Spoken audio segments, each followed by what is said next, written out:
Bienvenue à tous. Vous écoutez Presque 100 tours consacré aujourd'hui à l'état de la route nationale numéro 16. Avec moi pour en débattre, Michel Lassa, président de la Société des Amis du Journal de Kisantou, Eglan Bila et Joseph Mukulungunzu à l'AFU, membres de la rédaction du Journal de Kisantou. Presque 100 tours est une coproduction de la radio catholique de Kisantou et du journal de Kisantou. Cette émission est disponible sur les ondes de la RCK tous les samedis à partir de 14h et en podcast sur le site du journal de Kisantou à l'adresse www.journaldekisantou.com. Merci de votre fidélité. Longue de près de 450 km, la route nationale numéro 16, RN16 en sigle, relie Kisantou dans le Congo central à Mayamba dans le Kwango, ex-province du Bandundu, en passant par Lemfu, Nzuma, Kimpemba, Kidinga, Kimvula, Kindoguloshi et Popokabaka qui se trouve à 294 km de Kisantou. Depuis plusieurs années, elle est dans un état de délabrement avancé, rendant difficile la circulation des biens et des personnes. Pourquoi est-il urgent et primordial de réhabiliter cette route? Ce sera le thème de notre émission de ce jour.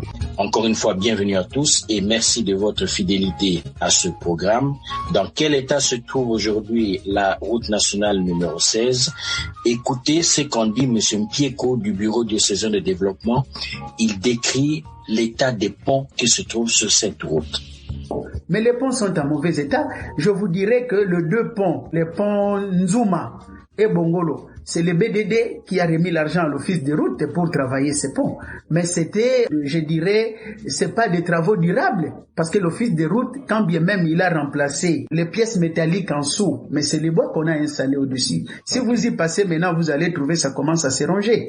Mais il y a un pont après qui passe ça, je crois. Mais il faut aller voir. Disons, avant d'arriver au pont Nzuma, il y a un pont qui est là. Maintenant, c'est un trou béant. Et je me demande, est-ce que quand ils sont en train d'arranger la route, est-ce qu'ils ont mis en compte ces ponts-là? Michel Lassa, Eglan Bila, Joseph Alafou, bonjour. Quand vous entendez M. Mpieko décrire les ponts sur cette route, qu'est-ce que cela vous inspire comme sentiment? Comment est-ce que vous réagissez à ces propos? À ces propos, je dirais, déjà, il faut savoir que la route, c'est la clé du développement des villes ou du village. La route nationale numéro 16, c'est l'une des plus importantes pour les habitants de Madimba et Ainkisi et aussi les villages tout au long de ces tronçons. Puisqu'il y a plusieurs villages qui dépendent de cette route pour faire sortir leurs marchandises ou leurs produits agricoles et venir faire les achats de leurs produits à ramener au village. Cette route, normalement, devait être très bien soignée, devait être prise en charge par les autorités et aussi par les responsables du village et les habitants. Mais malheureusement, ce n'est pas ce que nous constatons. Et ça, c'est vraiment très regrettable puisque l'intérêt de cette route est vraiment important pour notre province principalement et notre territoire et voire même notre pays. Donc quand nous voyons la négligence que nous constatons à chaque fois dans cette route, en tout cas chaque jour nous regrettons beaucoup pour cette route et chaque jour nous pleurons beaucoup pour ça. Seulement nous prions le bon Dieu qu'un jour qu'on puisse bien réaliser l'importance de cette route pour mieux les protéger et bien prendre soin de cette route. Bonjour Magloire, merci beaucoup pour la question. Bon, écoutez, Monsieur Moïse Mpieko, il travaille dans ce secteur, il connaît bien cette route.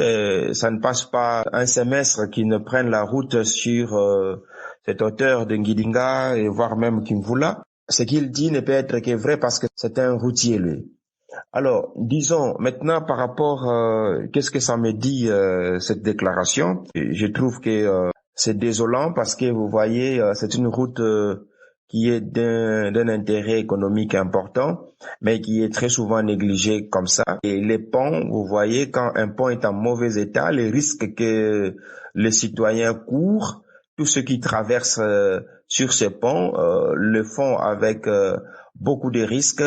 Et tout ça, c'est vraiment devant les yeux et les doutes même, ou sinon j'allais dire devant l'insensibilité des autorités politiques qui nous gouvernent.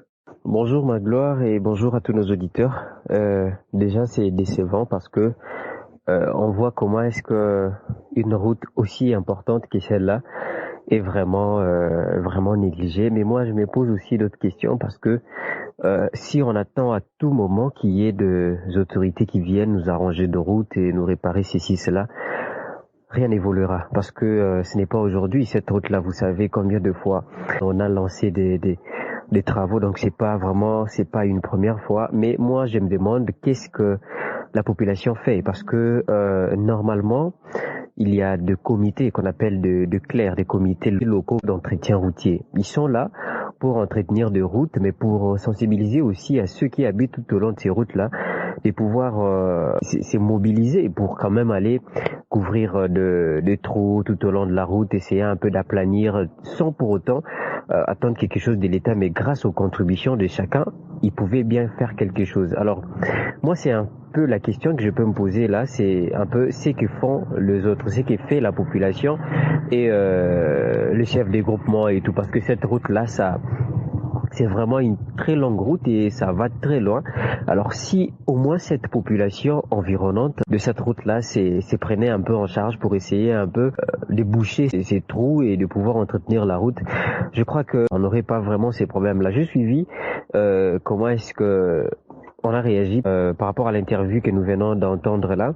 C'est surtout avec le pont et tout. Mais autre question, est-ce que les gens qui réparent ce genre de choses comme le pont et autres, ils cherchent des personnes mieux placées pour faire ça? C'est vraiment le grand problème parce que, comme on l'explique avec de bois et tout, un pont qu'on construit avec de bois, je me demande si ça traînera vraiment. Moi, j'aimerais un peu que les autorités qui prennent en charge la construction d'un pont essaient un peu d'utiliser de matériaux durables pour qu'il y ait un peu la consistance dans l'ouvrage. C'est un peu ça, hein, comme introduction pour le moment. Merci Joseph Alafou. Vous abordez une question qui va revenir dans la suite du débat sur le rôle des populations locales dans l'entretien de la route. Mais avant d'y arriver, j'ai cette question. Parce que finalement, ce qui doit motiver les gens, c'est plutôt l'intérêt. Alors, quel est l'intérêt de cette route-là, concrètement, sur la vie économique de la Lukaya ou du Congo central, sur la vie socio-économique? Quel est l'intérêt et quel impact peut avoir cette route? Pourquoi est-ce que c'est important que cette route soit entretenue? Je ne sais pas qui va prendre la parole en premier. C'est plutôt Joseph. Oui, je crois que c'est une très belle question, Magloire, parce que déjà pour que les gens soient motivés, il faut qu'il y ait un intérêt. Ils se disent telle route nous aide pour faire telle chose. Alors on peut facilement travailler pour que cette route-là soit en bon état. Déjà, je crois, en tant qu'habitant de Kisantu, déjà on voit combien de camions qui sortent de cette route-là. Vous voyez, parce que déjà quand vous êtes sur Capot Bleu, quand vous êtes sur, par exemple au marché de Kandou, vous voyez combien de camions avec de braise, avec de maïs qui sortent de là. C'est-à-dire que cette route-là facilite un peu la desserte agricole. Ça facilite un peu qu'il y ait de produits agricoles qui sont produits excusez-moi en tout cas pour la tautologie, dans les fins fonds là, vers l'info, vers vraiment les villages profonds, puissent sortir dans la cité et aller même jusqu'à Kinshasa. C'est très important cette route-là parce que sans cette route-là, j'ai la chance en tout cas d'avoir une maman qui vend aussi des maïs et tout ça. Et c'est grâce à cette route-là que mon maman arrive jusqu'en Kandou pour attendre les maïs qui sortiront de là et pour qu'elle vienne vendre pour nous nourrir, pour nous payer des frais académiques et tout ça. Donc cette route-là est vraiment très importante parce que déjà, elle permet à ce que le produit agricole sorte de ces villages pour la ville, pour la cité de Kisantu et aller même jusqu'à Kinshasa et dans d'autres villes du pays. Comme à Banzaongo aussi, le maïs vient ici, il y a des braises qui viennent. Il y a vraiment beaucoup de choses qui sortent de là. Donc je crois que pour répondre à votre question, cette route-là, elle est importante parce que elle facilite en tout cas la desserte agricole. La plus grande partie de la population qui nourrit Kisantu ou Madimba habite dans des villages où, pour y arriver, il faut passer par cette route. Ces gens-là qui font des champs dans des villages utilisent cette route pour sortir, venir vendre leurs histoires et faire les achats en ville pour ramener dans leur village. À part ça, nous voyons aussi qu'il y a d'autres villes qui sont tellement très loin et qui dépendent aussi de cette route. Il y a les jeunes qui conduisent des taxis-motos qui empruntent cette route pour aller acheter du carburant et venir le vendre ici à Kisantu ou encore ici à Madimba. Donc, cette route devait être en très bon état pour permettre une évolution parfaite aux villageois et aussi aux habitants d'Inkisi ou aux habitants de Madimba. Mais malheureusement, nous voyons que cette route est vraiment très mauvaise et ça met en difficulté les habitants de tous ces villages qui dépendent de cette route nationale numéro 16. Nous avons aussi les écoles comme à Linfou ou à Ngidinga, de belles écoles où il y a même l'internat. Et dans ces écoles, il y a les élèves qui habitent Kinshasa, qui habitent Matadi ou encore ailleurs, qui pour arriver dans ces écoles, ils doivent prendre cette route. Et dans quelles conditions? Et nous savons aussi que avant, le prêtre prenait cette route en voiture pour aller jusqu'à Popokabaka ou encore à Bandundu. Cette route relie Bandundu et Congo central, permet à plusieurs personnes d'atteindre d'autres villes ou d'autres villages ou encore d'autres territoires. C'est à travers cette route que le pèlerin qui viennent un peu de partout aillent faire leur pèlerinage jusqu'à Mbatakulunsi. Donc c'est une route qui a d'une importance très capitale. Mais faute de négligence, nous ne savons plus avoir accès facile à cette route pour atteindre d'autres villes ou d'autres villages. Oui, je prends la parole, Magloire. La route nationale numéro 16, son intérêt n'est plus à démontrer.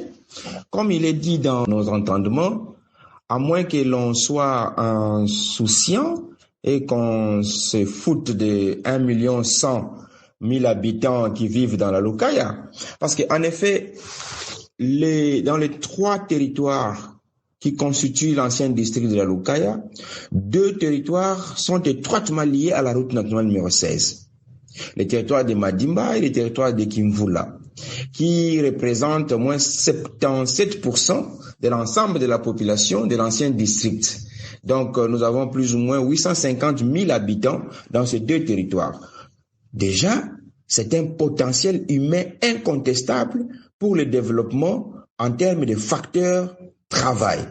Donc là, déjà, c'est un impact. En considérant que 90% de cette population active dans les territoires de Madimba et Kimvula vivent de l'agriculture, nous incluons dans les 90%, bien entendu, les fonctionnaires et les enseignants qui s'adonnent à l'agriculture, sans laquelle ils ne peuvent pas nouer les 2 bouts de mois suite à l'insuffisance de leur salaire.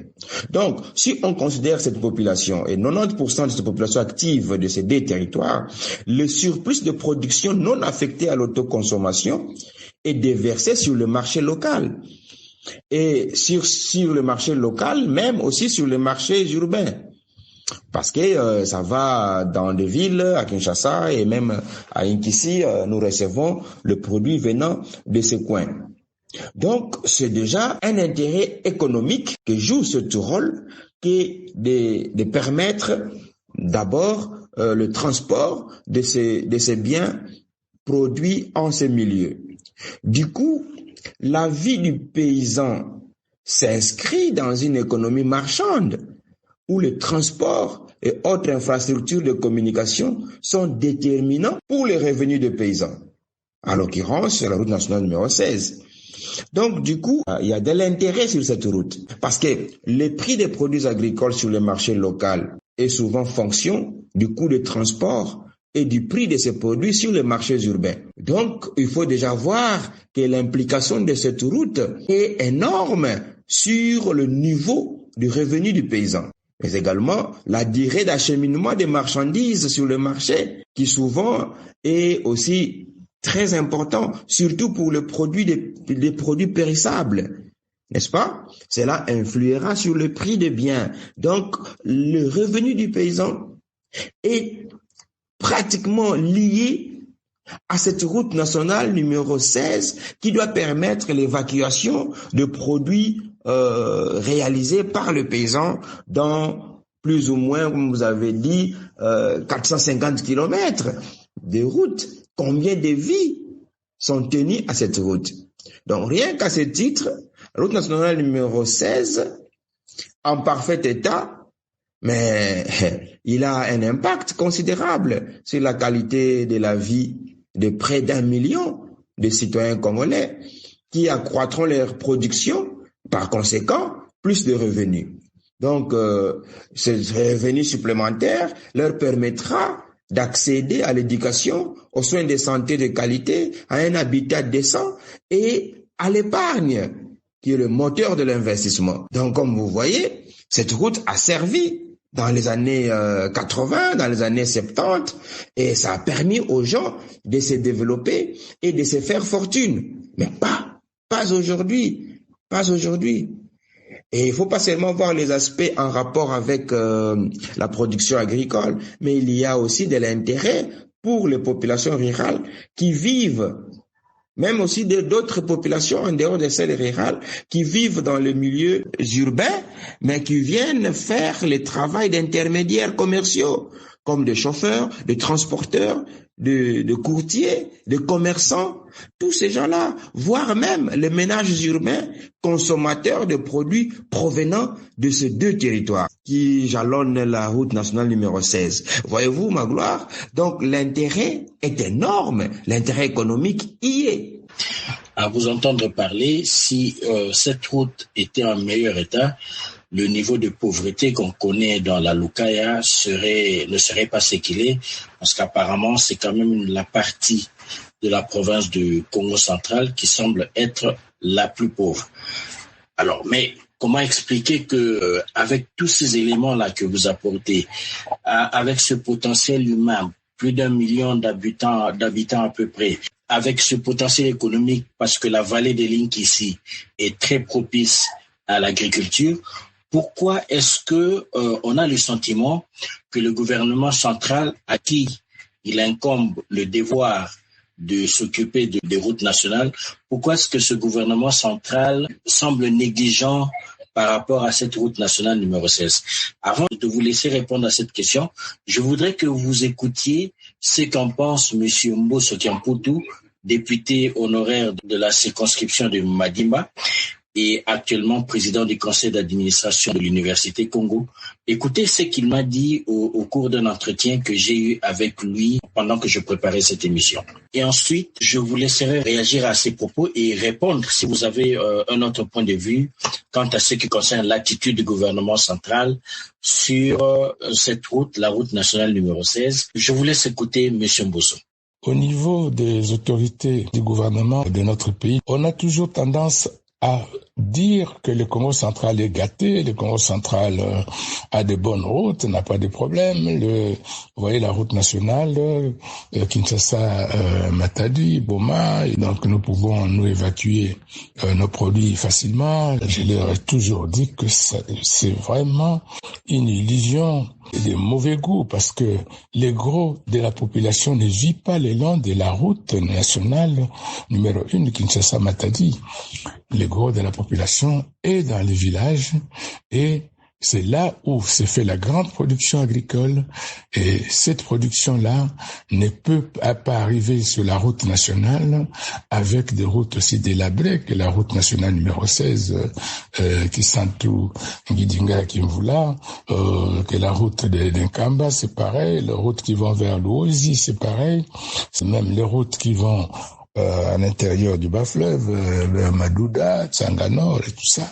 Donc les gens ont tendance à croire que nous sommes gâtés, alors que cette route-là, si elle est entretenue, c'est parce que c'est une route qui fait vivre pas le Congo central. Et le Congo central en bénéficie, mais de manière marginale.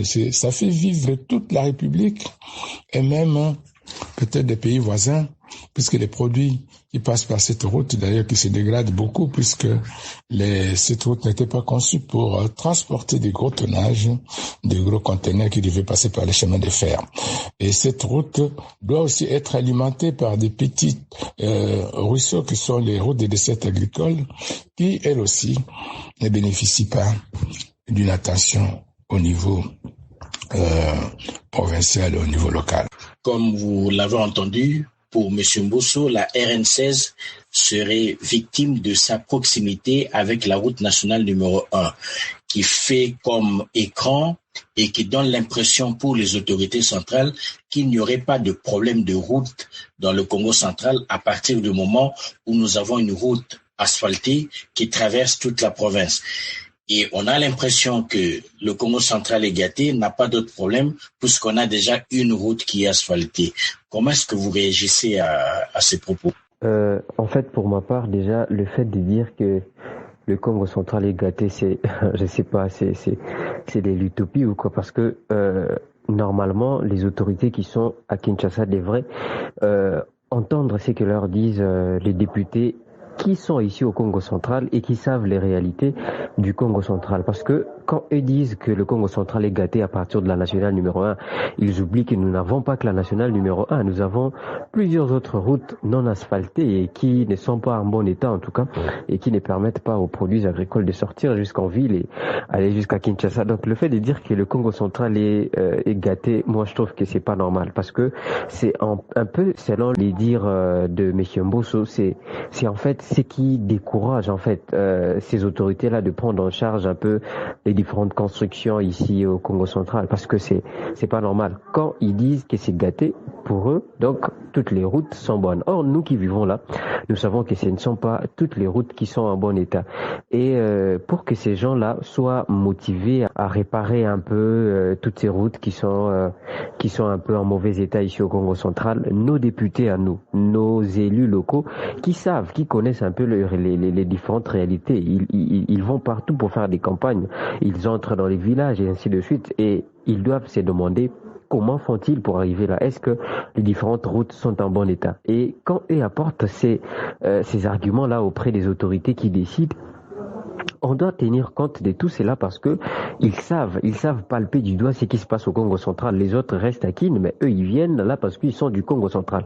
Donc moi, je crois que les autorités à Kinshasa devraient d'abord prendre au sérieux ce que leur disent nos députés. Si vraiment ils leur disent aussi que les différentes routes ne sont pas en bon état, parce qu'on peut croire que ces députés-là disent ça, mais c'est pas tout le monde qui les dit. Alors comment est-ce que ces décideurs pourront mettre à disposition du Congo central les différents moyens pour prendre en charge la construction de toutes ces routes-là? Donc c'est un peu ça, pour répondre un peu à votre question. Bon, écoutez, Magloire, dans l'émission précédente, on a parlé des 60 ans de l'indépendance du Congo. Je crois qu'on a beaucoup stigmatisé l'élément par rapport à la défaillance de la gouvernance du pays. Déjà, vous voyez, lorsqu'on pense pour une province que la route nationale numéro 1 est largement suffisante pour le Congo central parce qu'il peut acheminer tout vers Kinshasa ou quoi, vous voyez déjà qu'on a une mauvaise vision de son pays. La route nationale numéro 1, c'est une route nationale autant que la route nationale numéro 16. Là déjà, on devra comprendre que c'est une route nationale et le Congo central n'en a qu'une seule. À part la nationale numéro 1, nous n'avons qu'une seule route nationale autre que la nationale numéro 1 dans le Congo central, c'est la nationale numéro 16.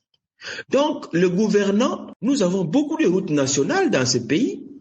Je ne peux pas comprendre comment ils doivent oublier une route nationale parce qu'une autre existe dans la même province. Et pourtant, cette route nationale, elle est nationale parce qu'elle permet la province du Congo central d'être en liaison avec la province actuellement du Kwango qui était dans le Grand Bandundu. Et il permet encore de rejoindre la province de Kinshasa par l'autre côté vers le plateau de Bateke. Donc, là déjà, on sent qu'il y a une mauvaise foi. Alors, non seulement il y a une mauvaise foi, mais vous comprendrez également qu'il y a de l'ignorance dans nos gouvernants. Et alors, moi j'ai dit, le pouvoir central a toujours été défaillant dans tous les secteurs économiques et dans tous les territoires de la République démocratique du Congo. Et c'est là depuis plusieurs années. Donc je ne parlerai même pas, moi, d'une négligence au niveau du gouvernement central, mais je parlerai plutôt d'une incapacité à capturer les milieux ruraux congolais pour tous les gouvernements qui ont succédé le président Kasavubu après 1965. Parce qu'il faut se dire qu'il y a rien de planifié. Lorsqu'on oublie une route nationale parce qu'une autre existe, c'est qu'il n'y a même pas une planification des infrastructures dans le pays. Mais bon, écoutez, c'est un peu malheureux, des choses comme ça. Bon, M. Mbosso le dit bien, que cette route, elle est d'une importance capitale. Mais bon, il allez y comprendre pourquoi les autorités l'oublient, tant au niveau central qu'au niveau provincial. Ça veut dire que le pays n'a pas une planification économique qui intègre tous les aspects des citoyens de la République. Monsieur Simon Poutou le dit bien. Comment voulez-vous que l'on dise que la nationale numéro 1 est bonne? Et vous savez bien que la route nationale numéro 16 prend sa racine sur la nationale numéro 1 et s'étend sur 450 kilomètres. Et alors, comment voulez-vous que les gens pensent que quand on est à 70 kilomètres en Guidinga, quand on est à 180 kilomètres à Kimvula, l'on peut prendre un sac de foufou, l'on met sur la tête et l'on vient rejoindre la nationale numéro 1 à 450 kilomètres. Mais ce n'est pas normal de tenir des propos comme ça. C'est presque injurieux.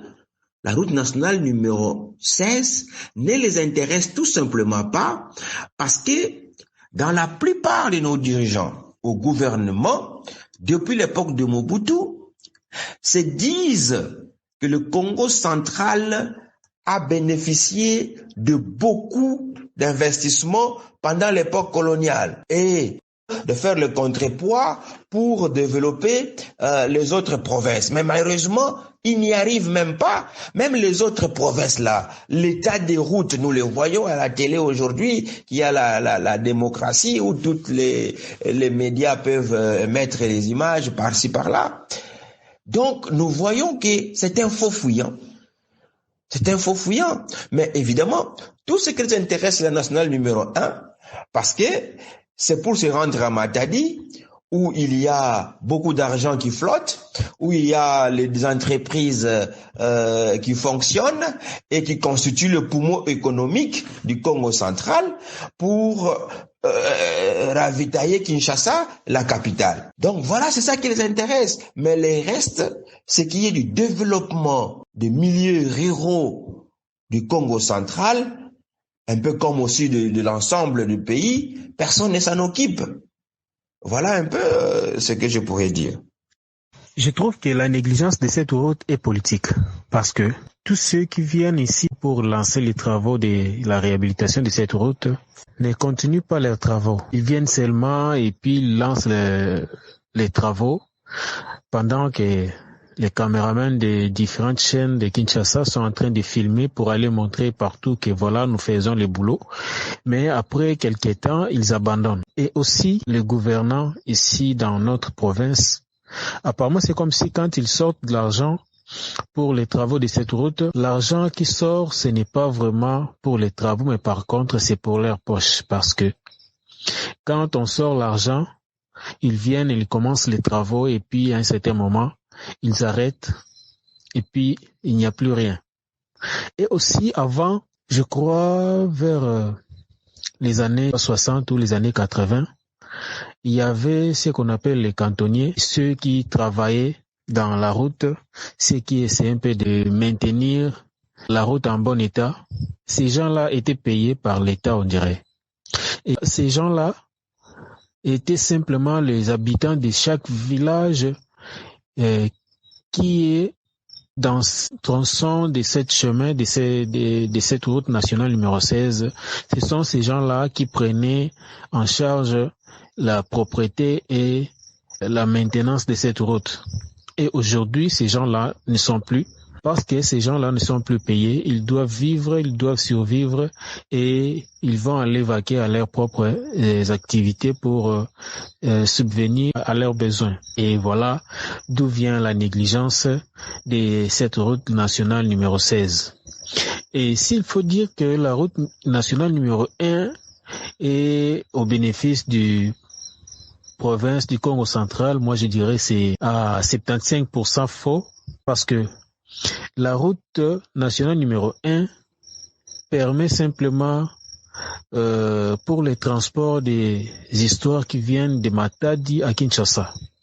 Et ces histoires-là ne descendent pas directement ici au Congo central, passent d'abord à Kinshasa pour revenir aussi au Congo central. Donc, les bénéficiaires principaux de cette route sont les habitants de Kinshasa et les gouvernants. Donc, pour la province du Congo central, s'il faut compter sur une route qui pourra vraiment aider au développement du Congo central, moi je dirais c'est la route nationale numéro 16, puisque cette route nous relie avec la province du Bandundu et aussi nous relie avec l'Angola, puisque déjà nous savons que les carburants qui viennent ici à Kisantu via cette route, à l'aide des taxis motos avec ces jeunes qui vont aller les acheter dans leur moto, ils vont jusqu'en Angola, je ne sais pas, jusqu'à la frontière qui sépare le Congo et l'Angola. Ils empruntent toujours cette route-là, nationale numéro 16. Donc cette route a une très grande importance, surtout pour nous ici au Congo central, et voire même pour les habitants de Kinshasa. Donc cette route est vraiment très importante, mais c'est la route qui est aussi négligée. La négligence, de l'autre part, je dirais, c'est les habitants aussi de chaque village où est passée cette route. Comment? C'est juste parce que ces habitants-là pouvaient aussi faire quelque chose sans attendre que le gouvernant puisse mettre leurs mains sur les travaux de cette route.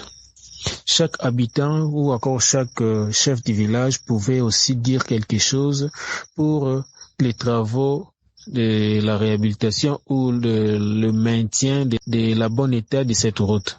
Donc, je dirais la négligence est partagée du côté du gouvernement et aussi des habitants de chaque village où est passée cette route nationale numéro 16.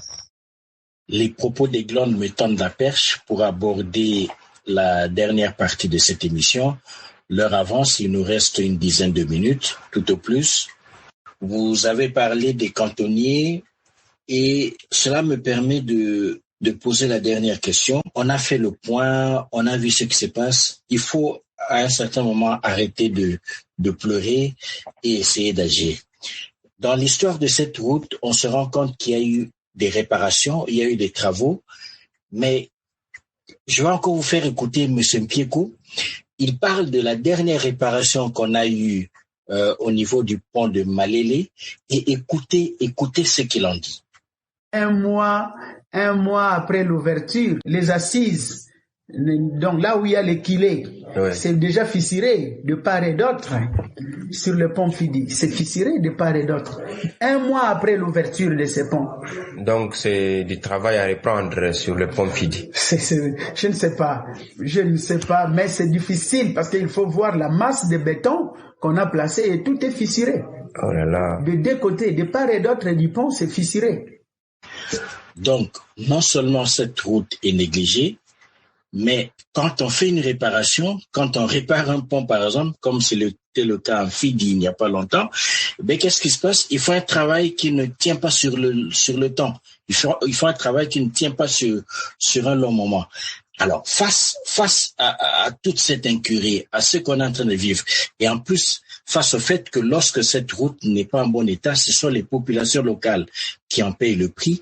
Qu'est-ce qu'on peut faire pour changer les choses? Est-ce qu'on peut être le plus concret possible et essayer d'apporter des solutions à cette population qui est en train de souffrir parce que les dirigeants sont aux abonnés absents? Il faut le dire à un certain moment.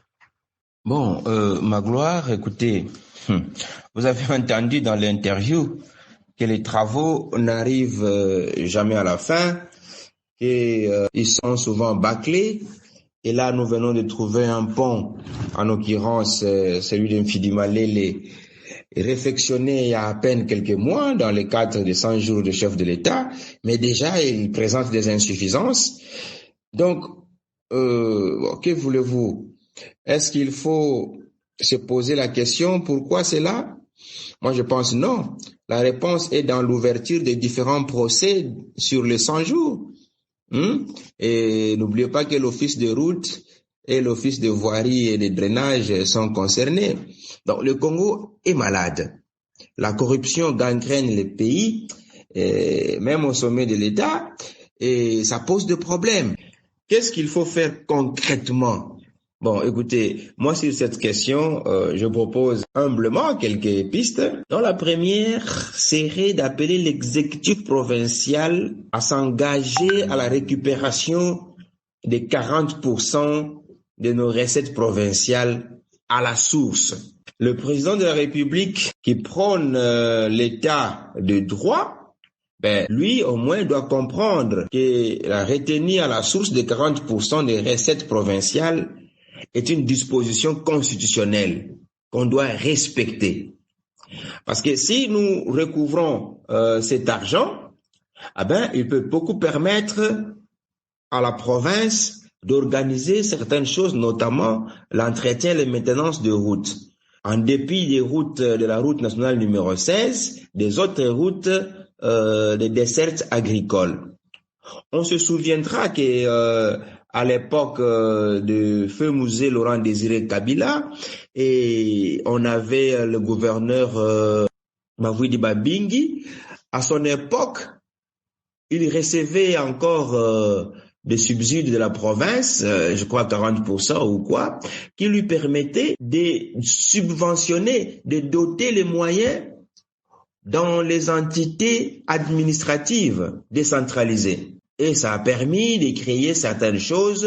On a même doté de véhicules au niveau des districts, au niveau des territoires, pour rapprocher le gouvernant de la communauté.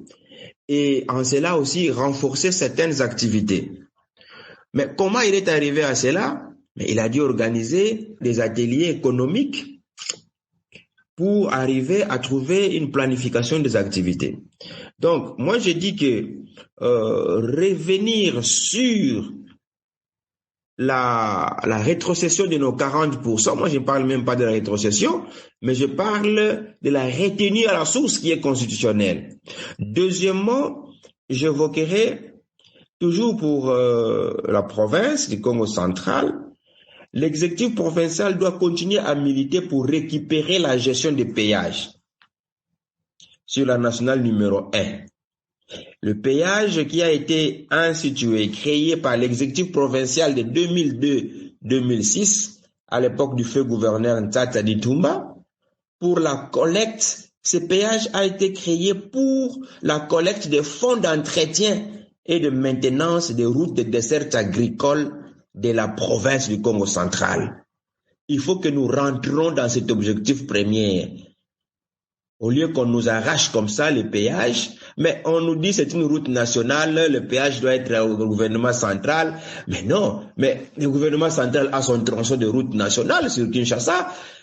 Les Bandundu, ils ont aussi la route nationale. La route nationale numéro 1 va jusque loin. Que chaque province organise son péage là-bas. S'il faut rétrocéder au gouvernement central un pourcentage, tant mieux. Mais la gestion du péage dans le tronçon provincial doit être exécutée par les provinces. Troisièmement, je vais proposer que l'exécutif provincial, parce que c'est toujours elle qui doit être beaucoup plus dynamique, devra s'engager dans une planification objective dans le cantonnage manuel de la route nationale numéro 16. Parce que après cette énième réhabilitation ici qu'on est en train de faire maintenant, on ne sait même pas si ça va donner quoi comme résultat. Nous avons entendu qu'il y a eu des cantonniers, n'est-ce pas? Et ce que je sais, il y avait un cantonnier pour 1 kilomètre dans les années 80. Un cantonnier pour 1 kilomètre. Donc la route qu'on est en train de réparer ici jusqu'à Ngidinga, parce que seulement là où ils vont s'arrêter, c'est à 70 kilomètres de Kisantu. Donc il faudra seulement engager combien de cantonniers? 70 personnes. Ce n'est pas beaucoup. Ce n'est pas beaucoup pour maintenir la route. Au lieu de revenir chaque année, tous les 2 ans ou bien tous les 4 ans, pour faire la même chose. Mais si la route est maintenue, il y a des cantonnages manuels qui se fait, mais on peut avoir une durée assez importante, la maintenance de cette route. Mais il ne faudrait pas qu'on engage des gens qu'on n'équiperait pas et qu'on ne payerait pas par la suite. C'est là où je parle, il faut une planification objective au niveau de l'exécutif provincial pour la maintenance des routes, des dessertes agricoles, mais aussi de la route nationale numéro 16. C'est la seule que nous avons dans la province en dehors de la nationale numéro 1.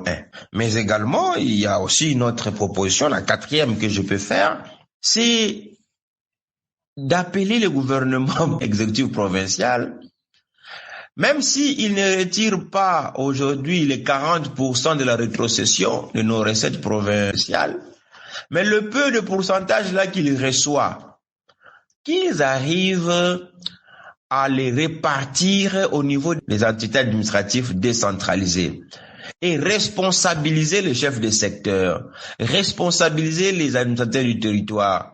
Le pouvoir de maintenance de route ne doit pas venir de la province. Elle doit être beaucoup plus proche de la route. Donc, doter les moyens au niveau du secteur, développer la voirie et prendre en charge les cantonnages dont je parlais tout à l'heure. Magloire, pour répondre à votre question, qu'est-ce que nous devons faire? En tout cas, je crois qu'il y a certainement mes chers frères auront aussi de propositions à faire. Mais de mon côté, premièrement, ça va déjà de la prise de conscience des autorités. Vous voyez, en prenant conscience de l'importance d'un ouvrage, de l'importance d'une route, ça va motiver à la création, ça va motiver à la prise en charge et à la prise au sérieux, bien sûr. Parce que moi, je me dis, ces ponts-là, ou bien ces routes-là se détériorent très rapidement parce que peut-être qu'ils ne choisissent pas de bonnes personnes pour réparer, qu'ils ne choisissent pas de matériaux durables, par exemple. Chez nous, au Congo, nous le savons tous, on peut libérer telle somme pour un pont, mais la personne chargée ou bien l'équipe chargée à réparer ces ponts-là utilise une partie avec pour acheter des matériaux qui ne durent pas, des matériaux qui ne sont pas de bonne qualité. Alors moi je crois que la prise de conscience de ces gens-là à qui on confie même ces travaux, ça doit vraiment être très responsable parce que comme on l'a écouté lors du speech de Monsieur Moïse Pieko, c'est le pont qui est fissuré en moins d'1 mois du lancement officiel. Vous voyez, si c'était vraiment du matériel vraiment de bonne qualité, moi je crois pas que ça se détériorerait aussi rapidement, Donc, en bref, je crois que Magloire, comme solution déjà, les autorités ne doivent pas se dire que le Congo central a toutes les routes asphaltées. Bon, pas asphaltées, mais toutes les routes sont bonnes. Déjà, là, il faut enlever. Et nos députés doivent vraiment être le porte-parole de la population. Quand les autorités de Kinshasa les disent, et qui sont députés d'ici, doivent apporter la bonne information. Mais aussi, autre chose, c'est que quand on confie du travail à un groupe de gens, à une équipe, ces groupes-là doivent prendre au sérieux ce travail-là pour acheter des matériaux durables, pour bien travailler et avoir des gens compétents. On ne peut pas aller chercher de personnes pour travailler sur une route, sur un tronçon plutôt sur un pont parce que ce sont nos cousins, parce que ce sont les gens que nous connaissons. Non, on nous donne 150 000 pour arranger tel pont, utilisant les 150 000 pour acheter des matériaux durables qui feront en sorte que ces routes, ces ponts puissent résister, pas après un mois qu'on puisse constater des fissures, mais pour que ça résiste 10, 20 ans et pour qu'on puisse avoir aussi le temps pour arranger d'autres ponts, d'autres routes au lieu de rester sur le même pont, sur le même travaux et ainsi de suite. Puis, mais aussi nous qui habitons Kisontou. Je l'ai dit lors de ma première intervention, c'est que nous devons aussi prendre en charge nos routes. Vous voyez, ces routes-là qui nous servent. Si vous vous dites que ça m'aide pas avec la desserte agricole, oui, on peut comprendre, mais peut-être que vous avez un enfant dans une école, dans un internat qui est au fond. Peut-être que vous pouvez aller voir quelqu'un. Peut-être que vous pouvez faire ceci. Alors, moi, je propose qu'il y ait au moins des travaux comme ça se faisait au temps de Mobutu, des travaux, des salongo, tout ça, pour essayer un peu d'entretenir ces routes-là, pour que nous ne puissions pas perdre ces routes, parce que en attendant que les autorités ne viennent, ils doivent voir aussi que la population est vraiment motivée. Et tant que la population est motivée, les autorités feront en sorte que cette population-là ne puisse pas perdre confiance en eux. Vous voyez, donc, moi, je propose aussi aux chefs des groupements, je propose aux chefs des villages de sortir les gens, les jeunes, au moins chaque samedi, pour essayer un peu de couvrir le trou qui se forme tout au long de ces routes, pour essayer un peu de couper de l'herbe, pour essayer un peu de faire ceci, cela. Et moi, je crois, vu que je suis congolais, vu que je suis du Congo central, je ne crois pas que les chauffeurs qui verront ces jeunes-là travailler laisseront ces jeunes comme ça. Au moins 500 francs pour qu'ils puissent boire de l'eau, au moins 500 francs pour qu'ils puissent manger quelque chose. Ces chauffeurs-là feront cela parce qu'ils savent que ces jeunes sont sur terrain pour réparer les routes parce que ça sert à beaucoup de choses. Donc c'est un peu ça. Je crois que pour cette dernière question, Magloire, c'est ça mon intervention et je pense que mes confrères vont vraiment me compléter. Je voudrais également vous faire écouter le propos de Tata Massamba. Ces propos étaient recueillis par Eglan Bila et lui, il propose des choses à faire au niveau local. Je vous laisse apprécier.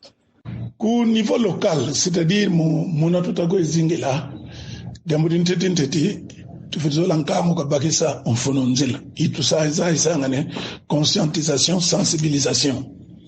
Donc encarmo kabakisa en fononzela parce que vraiment oui, lengeni munamagata. So monande encarmo beto kabakisa en fononzela. Kani bamfumuzi magata. Kani babantu kani bamfumuzi bitadi ele ningowela ngutu kati ba chef de secteur ba benga ba bakisa ko mfuno nzela donc matufute sala mantete bamfumu zibitadi ba chef de secteur bamfumuzi magata ngabantu bafweni balonga kunkango umfuno nzila ibabaka nzila zawo mukutomisa zawo kampasi kwani parce que bolendi bagisela camion yisi dikanga meni buna bantu batatu baya basarire nzila kamwe luti bona gata dimvimbo tukutagene buka tulento misina kunzila. Alors tu vuidi muna ma secteur par exemple batusane bantu batepe katubakisa kusaluke yanki ba bena chargé de travaux publics qui saluke yanki kya muna ntambuki kala bantu batepe ba bagirila andila bakantoni bunu kyo bakatu bantu batepe baleni kwanda muna magata mukusarisela nkangu mukusabe yiri kanzila besodila masa mavanzila zani ba yiri kanzila masa situ monande nzila zitomen. À propos de ces ponts, moi je dirais il y a d'abord un manque de sérieux. Je me pose la question, est-ce que c'est l'État qui ne sort pas assez d'argent pour les travaux de cette route ou bien de ces ponts, ou bien ce sont ces gens-là qui financent ou ceux qui font les travaux qui utilisent l'argent, une partie pour les ponts et une autre partie pour garder, là, c'est un problème qui demande encore plus de clarté, parce que ces ponts a été refait ou retouché il n'y a pas assez longtemps, il n'y a même pas 10 ans. Mais aujourd'hui, si on passait encore sur ces ponts, c'est regrettable. Les ponts est actuellement en mauvais état encore. Donc, les travaux ne se font pas vraiment d'une manière sérieuse, parce qu'un travail qui est fait vraiment d'une manière très sérieuse, je crois que ces ponts devaient encore faire plusieurs années pour se dégrader encore comme c'est fait actuellement. S'il faut penser à l'état de ces ponts, je crois que le gouvernement doit prendre au sérieux les travaux qu'il engage et bien financer et bien choisir aussi les gens qui doivent faire ce travail. Donc, je crois que ça, c'est très important aussi. Le chef des districts ou le chef du village pouvait aussi sensibiliser les jeunes pour maintenir la route en bon état. Je prends par exemple les sarclés ou encore à chaque fois qu'ils sentent que la voie où devait passer l'eau est bouchée, ils peuvent arranger, ils peuvent canaliser les rigoles pour laisser passer l'eau de la pluie facilement au lieu de les laisser comme ça pour casser encore la route. Et aussi, il faut parler du pont. La maintenance, je crois que ce n'est pas aux ingénieurs ou aux techniciens qui viennent réparer de revenir encore pour faire la maintenance de ces ponts. Déjà, s'il faut commencer par les habitants des villages aux alentours de ces ponts, ça pourra faire affaire aussi pour faire en sorte que à chaque fois, il faut passer, sarcler, enlever tout ce qui est comme obstacle pour maintenir le pont en bon état. Donc, la sensibilisation locale aussi est très importante pour maintenir notre route nationale numéro 16 en bon état. On va donc noter qu'il y a un problème de leadership au niveau de la province et puis un comportement à la limite du gangstérisme au niveau de l'autorité centrale qui prend comme ça les recettes destinées à la province pour la réhabilitation des routes des dessertes agricoles et qui en plus ne rétrocède pas à la province ce qui est constitutionnellement prévu. Donc ce sont des choses qu'on doit absolument résoudre. Merci à vous tous de nous avoir écoutés, de nous avoir suivis.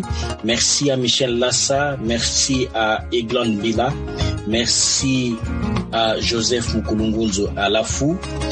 Nous n'allons pas terminer cette émission sans faire un petit coucou à notre ami et collègue Dorcas Lutumba qui est éprouvé actuellement. Pour nous contacter, pour des remarques, pour des suggestions, par WhatsApp au 089 629 33 30, 089 629 33 30 ou au téléphone au 085 252 47 47. 085 252 47 47. Vous venez de suivre Presque Kisantou, une coproduction du journal de Kisantou et de la radio catholique de Kisantou, RCK. Merci et à la fois prochaine.